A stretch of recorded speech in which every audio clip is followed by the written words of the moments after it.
Təsəvvür edin ki, gələcəkdə işinizi, sağlamlığınızı, hətta ə, kiminləsə münasibətinizi belə bir algoritm müəyyən edir. Qorxulu səslənir, elə deyilmi? Bəlkə də, amma bu artıq bilirsiniz, elmi fantastika deyil. Süni intellekt həyatımızı çox sürətli dəyişir. 1 və 0-a xoş gəlmisiniz. Bugün sizinlə paylaşdığımız mənbələr əsasında süni intellektin dünyamızı necə dəyişdirdiyinə dərindən nəzər salacağıq. Yəni, səhiyyədən tutmuş maliyyəyə, gündəlik nəqliyyatımızdan əyləncə dünyasına qədər hər yerdə bu texnologiyanın təsirini hiss edirik deyəsən. Məqsədimiz bu böyük məlumat yığınından sizin üçün ən vacib, bəlkə də ən təəccüblü məqamları çıxartmaqdır. Düzdür. Əslində, çox sadə dildə desək, süni intellekt dediyimiz şey, insanın bəzi qabiliyyətlərini, məsələn, öyrənmə, mühakimə yürütmə, problem həll etmə kimi şeyləri təqlid etməyə çalışan kompüter sistemləridir. Hazırda daha çox gördüyümüz isə, deməli, məhdud süni intellektdir. Yəni, müəyyən bir işə fokuslanıb, məsələn, şahmat oynamaq kimi, ya da nə bilim, təchizat zəncirini optimallaşdırmaq kimi konkret bir tapşırığa yönərib. Onun əsas gücü nədir? Çox böyük həcmdə, hətta qarışıq məlumatları götürüb, çox sürətlə emal edir, onlardan bir məna çıxarır, bəzən proqnozlar verir, qərarlar qəbul edir. Maraqlıdır. Gəlin elə spesifik sahələrdən başlayaq. Məsələn, səhiyyə. Mənbələrinizdə deyilir ki, süni intellekt artıq diaqnostikada həkimlərə kömək edir. Məsələn, şəkilləri analiz edərək diabetik retinopatiyanı və ya xərçəngi erkən aşkarlamaq kimi. Bu, inanılmazdır. Bəli. Və təkcə bu deyil, məsələn, DeepMind'ın AlphaFold proqramı var, bilirsiniz yəqin. Zülal strukturlarını heyrətamiz dəqiqliklə proqnozlaşdıra bilir. Eşitmişəm bu barədə. Bu nə deməkdir praktikada? Bu o deməkdir ki, yeni dərmanların kəşfi prosesi bəlkə də illərlə qısalır. Bu doğrudan da inqilabi bir şeydir. Səhiyyə xərclərini azaltmaq, xəstə təcrübəsini yaxşılaşdırmaq potensialı var. Amma əlbəttə, süni intellekt hələ ki həkimə əvəz etmir, ona kömək edir, rutin işləri avtomatlaşdırır. Aydın oldu. Yəni, daha çox bir köməkçi alət kimi. Bəs maliyyə sahəsi? Orada da yəqin ki, sürət çox önəmlidir. Əlbəttə, maliyyədə süni intellektin təsiri çox böyükdür. Baxın, yüksək tezlikli ticarət alqoritmləri var. Bunlar bazarları saniyələr ərzində analiz edib, alqı-satqı edirlər. İnsan bunu bu sürətlə edə bilməz. İnanılmaz sürət. Sonra, məsələn, dəliduzluğun aşkarlanması, sistemlər qeyri-adi maliyyə əməliyyatlarını, şübhəli fəaliyyətləri daha tez və daha effektiv şəkildə aşkarlaya bilir. Və ya kredit risklərinin qiymətləndirilməsi, süni intellekt daha çox məlumat mənbəyini, hətta alternativ məlumatları nəzərə alaraq daha dəqiq risk profili çıxara bilir. Yəni, qərarlar həm daha sürətli verilir, həm də daha çox məlumata əsaslanır. Amma bu həddən ortaq sürət bəzən, necə deyim, sistemdə bir qeyri-sabitlik risk yaratmır ki? Çox yaxşı sualdır. Əlbəttə yarada bilər. Məhz buna görə də bu sistemlərin davamlı monitoringi və nəzarət mexanizmləri çox vacibdir. Bu sürət və optimallaşdırma təkcə rəqəmsal aləmdə deyil axı. Fiziki dünyada da özünü göstərir. Götürək elə nəqliyyat və logistikanı. Məsələn, təchizat zəncirləri. Bəli, mənbələrdə göstərilir ki, süni intellekt təchizat zəncirlərindəki boşluqları, səmərəsizlikləri müəyyən etməyə kömək edir. Göndəriş həcmlərini proqnozlaşdırır, marşrutları optimallaşdırır. Bu da nəticədə daha az xərc, daha sürətli çatdırılma deməkdir.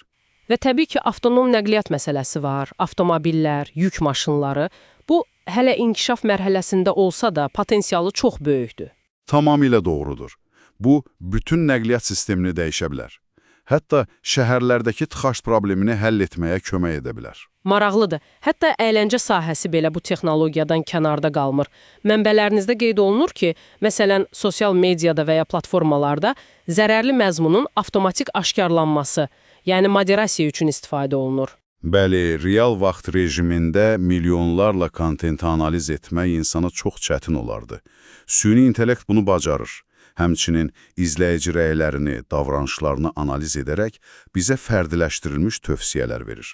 Hansı filmi izləyək, hansı musiqiyə qulaq asaq, bunlar artıq gündəlik həyatımızın bir hissəsidir. Netflix, Spotify kimi platformalar bunu çox aktiv istifadə edir. Hətta bir mənbədə deyilir ki, bəzi sistemlər bir filmin və ya serialın potensial kassasını, uğurunu proqnozlaşdırmağa çalışır. Bu biraz qəribə səslənir. Bu da var. Analitikadır nəticədə. Amma təbii ki, yaradıcılıq faktorunu tam ölçmək mümkün deyil. Və bu texnologiya daha həssas sahələrə də deməli nüfuz edir. Məsələn, milli təhlükəsizlik. Bu, yəqin ki, ən mübahisəli sahələrdən biridir. Bəli, kəşfiyyat məlumatlarının analizi üçün istifadə olunur. Məsələn, ABŞ-ın Project Maven layihəsi var idi. Pilotsuz uçuş aparatlarından gələn görüntüləri analiz etmək üçün. Yaxud kiberhücumların qarşısının alınmasında süni intellekt çox vacibdir. Çünki hücumlarda getdikcə daha mürəkkəb olur. Bəs cinayətkarlığın proqnozlaşdırılması, məsələn, Chicago'dakı o strateji subyekt siyahısı kimi, bu etik baxımdan çox suallar doğurur. İnsanları potensial risk olaraq damğalamaq. Tamamilə haqlısınız. Bu çox həssas bir məsələdir və böyük müzakirələrə səbəb olub. Mənbələrdə də bu risklər, yəni qərəzlilik, ədalətsizlik potensialı vurğulanır. Bu proqnozlaşdırma nə qədər dəqiqdir? Hansı məlumatlar əsaslanır? Bu məlumatlarda tarixi ədalətsizliklər varmı? Bunlar çox ciddi suallardır. Deməli, hər şey gəlib məlumatın keyfiyyətinə dayanır. Əsasən bəli. Süni intellekt sistemləri, xüsusilə də maşın öyrənməsi, machine learning, öyrənmək və təkmilləşmək üçün həqiqətən də böyük həcmdə məlumatlara, big data dediyimiz şeyə ehtiyac duyur. Məlumat nə qədər çox və keyfiyyətli olsa, sistem bir o qədər yaxşı öyrənir. Məlumatın keyfiyyəti və əlçatanlığı burada kritik əhəmiyyət kəsb edir. Amma bu qədər məlumatın toplanması, bu bizim şəxsi məxfiliyimiz üçün bir təhlükə deyil. Mənbələrinizdə yəqin ki, buna toxunulur. Mütləq toxunulur. Bu, ən böyük çətinliklərdən biridir.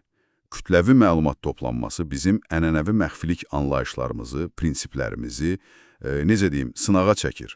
Məlumat niyə toplanır? Hansı məqsədlə istifadə olunacaq? Nə qədər saxlanılacaq? Bunlar çox vacibdir. Yəni, daha sərt qaydalar, daha güclü təhlükəsizlik tədbirləri lazımdır. Bəli. Etik məlumat idarəçiliyi və çox güclü təhlükəsizlik tədbirləri şərtdir. Amma başqa çətinliklər də var. Məsələn, qərəzlilik məsələsi.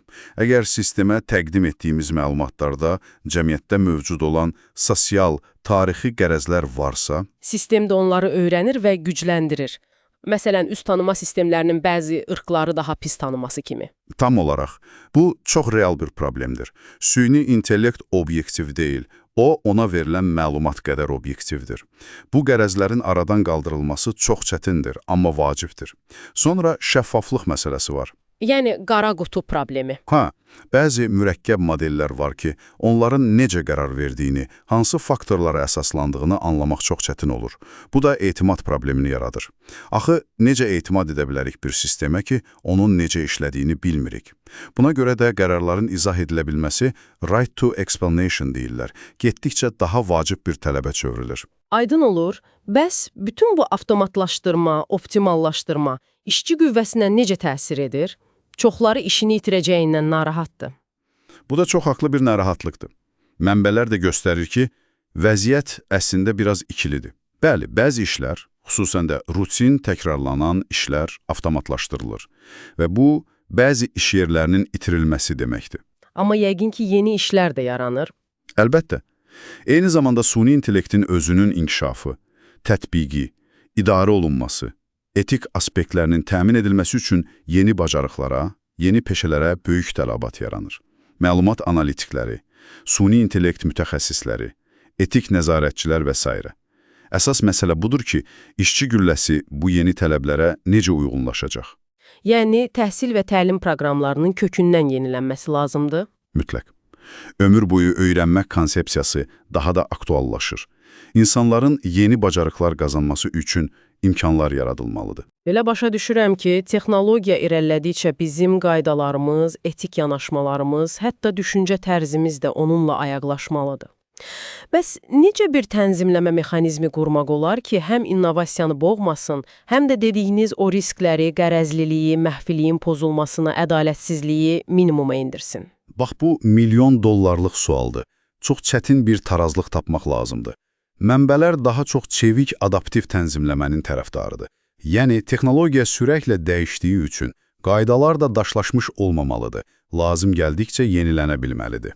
Yəni, qadağalar qoymaqdansa prinsipləri müəyyən etmək daha doğrudur. Bəli, ədalətlilik, şəffaflıq, insan nəzarəti kimi əsas prinsipləri təmin etmək vacibdir.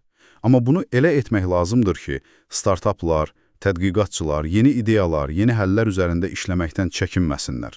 İctimai müzakirə, fərqli tərəflərin iştirakı ilə bu balansın tapılması çox önəmlidir. Çünki nəticədə süni intellekti olan ictimai etimad məhz bundan asılı olacaq. Həqiqətən də çox mürəkkəb, amma bir o qədər də vacib məsələlərdir. Gördüyünüz kimi təqdim etdiyiniz mənbələrdən də aydın olur ki, süni intellekt artıq həyatımızın demək olar ki, hər sahəsinə toxunur və bu proses getdikcə daha da sürətlənir. Səhiyyədə həyat qurtaran diaqnozlara kömək etməkdən tutmuş, Bəli. finansın bazarlarını saniyələr içində analiz etməyə, gündəlik marşrutumuzu optimallaşdırmağa qədər geniş bir təsir dairəsi var. Düzdür, ancaq bu çox güclü alətin faydalarını, potensialını tam şəkildə reallaşdırmaq üçün onunla bağlı ortaya çıxan çətinliklərə, etik və sosial məsələlərə də çox diqqətlə yanaşmalıyıq. Qərəzliliyin aradan qaldırılması, şəxsi məlumatlarımızın necə qorunması, alqoritmlərin necə qərar verdiyinin şəffaflığı, bunlar hamısı süni intellekti olan ictimai etimad üçün həll edici məqamlardır. İnnovasiya ilə məsuliyyət arasında o düzgün balansı tapmaq bəlkə də ən vacib məsələdir. Elədir. Bugünkü dərin müzakirəmizi gəlin bir sualla yekunlaşdıraq, daha çox dinləyicilərimiz üçün bir düşüncə mövzusu kimi. Süni intellektin bizim gündəlik qərarlarımıza, yaradıcılığımıza, hətta insanlararası münasibətlərimizə təsiri gələcəkdə necə dəyişə bilər? Və biz həm fərd olaraq, həm də cəmiyyət olaraq bu sürətli dəyişikliklərə nə dərəcədə hazırıq? Bu, həqiqətən də üzərində çox düşünməyə dəyər bir mövzudur.